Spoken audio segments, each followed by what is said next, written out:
Madeline kecelakaan di apartemen dan orang tuanya menutupi kejadian tersebut karena panik atau takut konsekuensi hukum. Halo Hermawan, selamat datang di channel Inikah Cerita Dunia.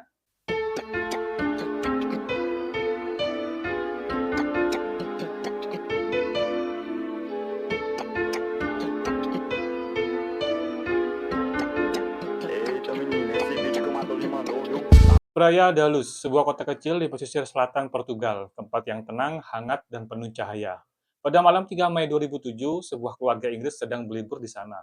Gary dan Kate McCann, dua dokter dari Leicester, membawa ketiga anak mereka untuk menikmati liburan musim semi. Madeline, anak pertama mereka, baru berusia 3 tahun. Ceria, aktif, dan penuh rasa ingin tahu. Malam itu, Madeline tidur di kamar apartemen bersama adik kembarnya. Orang tuanya makan malam di restoran Tapas Bar, hanya 50 meter dari kamar. Mereka bergantian mengecek anak-anak setiap 20-30 menit. Dan ketika Kate kembali ke kamar pukul 22 malam, jendela terbuka. Tidak berkibar, Madeline tidak ada. Tidak ada suara, tidak ada jejak, tidak ada saksi yang pasti, dan sejak malam itu, dunia tidak pernah sama. Madeline Beth McCann lahir pada 12 Mei 2003. Ia adalah anak pertama dari pasangan yang mapan dan terdidik. Madeline memiliki mata hijau kebiruan yang khas, dengan tanda lahir di mata kanannya. Sebuah detail yang menjadi ciri penting dalam pencarian global. Ia suka bermain, membaca cerita, dan sangat dekat dengan orang tuanya. Liburan ke Portugal adalah momen keluarga yang dinanti. Tapi dalam satu malam, semuanya berubah menjadi tragedi internasional. Apartemen 5A Ocean Club Resort menjadi pusat misteri. Tapas bar, tempat orang tua Madeline makan malam, berada dalam jarak pandang dari kamar. Mereka makan bersama 7 teman yang dikenal sebagai Tapas Seven. Setiap orang bergantian mengecek anak-anak. Pukul 21.05, Gary McCann mengecek dan melihat Madeline tidur nyenyak. Pukul 21.15, Jan Tanner, salah satu teman, melihat seorang pria membawa anak kecil di dekat apartemen. Pukul 22.00, Kate McCann kembali ke kamar, jendela terbuka, tidak berkibar, Madeline hilang. Kate berlari ke restoran, berteriak, "They've taken her!" Polisi dipanggil, pencarian dimulai, tapi sejak saat itu tidak ada yang benar-benar tahu apa yang terjadi. Ada beberapa teori yang menyebutkan tentang hilangnya Madeline ini.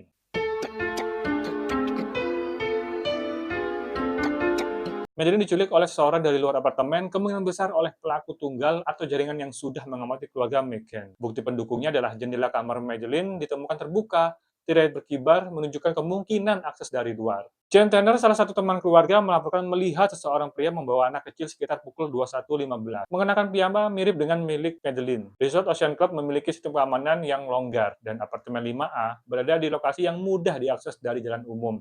Beberapa laporan disebutkan bahwa aktivitas mencurigakan di sekitar resort sebelum malam kejadian, termasuk orang asing yang bertanya tentang anak-anak. Tapi dalam teori ini tidak ada sidik jari asing atau DNA yang ditemukan di jendela atau kamar. Tidak ada saksi lain yang melihat penculikan secara langsung. CCTV di area sekitar sangat terbatas dan tidak ada rekaman yang bisa menguatkan laporan Tanner. Teori ini adalah yang paling awal dan paling umum dipercaya oleh publik dan media, terutama karena mendukung narasi bahwa keluarga McCann adalah korban.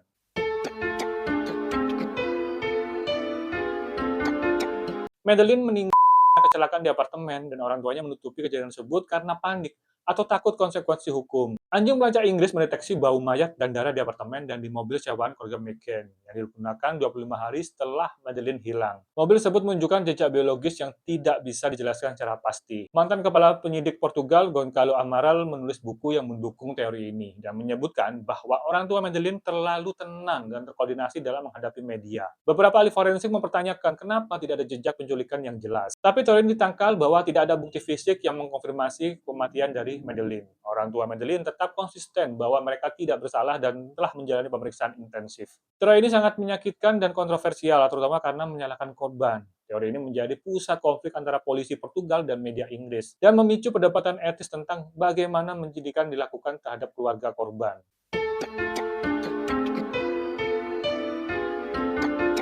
Madeline diculik oleh jaringan internasional yang memperdagangkan anak-anak untuk eksploitasi atau adopsi ilegal. Portugal memiliki sejarah kasus perdagangan manusia lintas negara, terutama di wilayah pesisir. Madeline memiliki penampilan yang khas, mata hijau kebiruan, rambut pirang, dan tanda lahir di mata kanan. Ciri-ciri yang disebut diinginkan oleh jaringan tertentu. Beberapa laporan menyebutkan adanya permintaan anak-anak dengan ciri fisik tertentu di Eropa Barat. Ada laporan penampakan Madeline di Maroko, India, dan bahkan di Amerika Selatan, meski tidak pernah diverifikasi. Tapi tidak ada bukti transaksi atau jaringan yang terhubung langsung ke kasus ini. Tidak ada tuntutan atau kemungkinan dari penculikan yang tidak lazim dalam kasus perdagangan anak. Teori ini sering dikaitkan dengan konspirasi ekstrim dan sulit dibuktikan secara hukum. Teori ini banyak dibahas di forum investigasi dan komunitas online, serta menjadi dasar bagi beberapa dokumenter dan investigasi independen.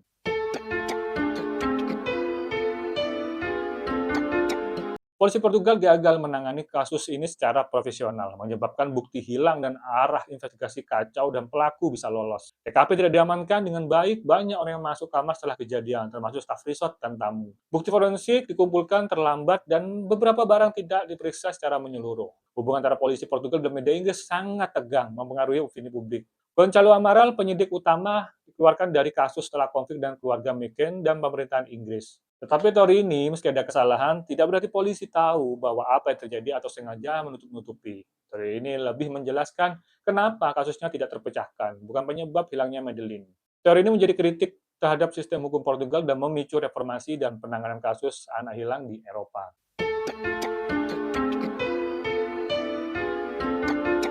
Seseorang yang bekerja di resort atau tinggal di sekitar Praia da Luz menculik Madeline karena tahu rutinitas keluarga McCain. Orang lokal lebih tahu rutinitas keluarga, termasuk kebiasaan makan malam di tapas bar dan waktu pengecekan anak. Ada laporan tentang pembersihan kamar dan staf resort yang bertingkah aneh sebelum dan sesudah kejadian.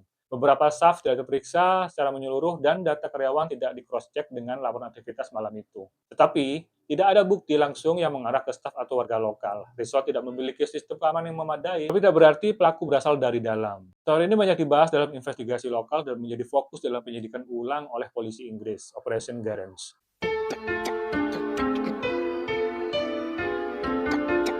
Madeline diculik, tapi pelaku panik atau tidak sengaja membunuhnya, lalu menyembunyikan jasadnya. Teori ini menjelaskan kenapa tidak ada tuntutan, komunikasi, atau permintaan tebusan dari penculik. Beberapa kasus penculikan anak berakhir tragis karena pelaku tidak siap atau tidak tahu cara menangani anak kecil. Lokasi resort dekat dengan laut dan hutan, tempat jasad bisa disembunyikan tanpa ditemukan. Tetapi teori ini tidak ada jasad atau bukti kematian. Tidak ada pelaku yang ditemukan atau mengaku. Teori ini hanya spekulatif tanpa bukti forensik. Teori ini sering digunakan dalam analisa psikologis pelaku penculikan dan menjadi dasar menjadi simulasi investigasi.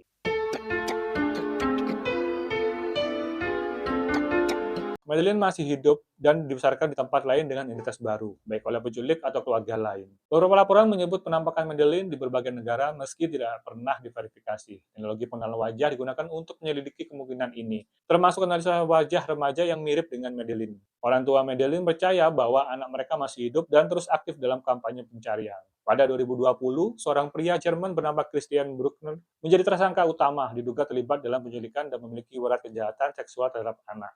Tetapi tidak ada penampakan yang bisa diverifikasi secara forensik. Jika benar, mengapa tidak ada komunikasi atau tuntutan? Kasus Bruckner masih dalam penyidikan dan belum menghasilkan bukti yang kuat. Teori ini menjadi harapan bagi keluarga dan publik, serta menjadi fokus dalam dokumenter Netflix dan investigasi lanjut oleh polisi Jerman. Madeleine McCann bukan sekedar anak yang hilang, ia adalah simbol dari betapa rapuhnya sistem keamanan, kepercayaan, dan hukum kita. Kasus ini mengguncang dunia media, polisi, dan publik. Semua ikut mencari, tapi setelah lebih dari 18 tahun, pertanyaan itu tetap sama. Di mana Madeline? Apakah ia masih hidup? Dan mengapa dunia belum bisa menjawab? Mungkin suatu hari nanti kita akan tahu, mungkin suatu hari nanti kebenaran akan muncul. Tetapi sampai saat itu, Madeline tetap menjadi anak yang hilang. Terima kasih sudah menonton episode ini, dan jika kamu suka konten-konten investigatif seperti ini, jangan lupa subscribe dan aktifkan notifikasi. Sampai jumpa di episode selanjutnya. Tetap waspada, tetap penasaran, karena dunia penuh misteri.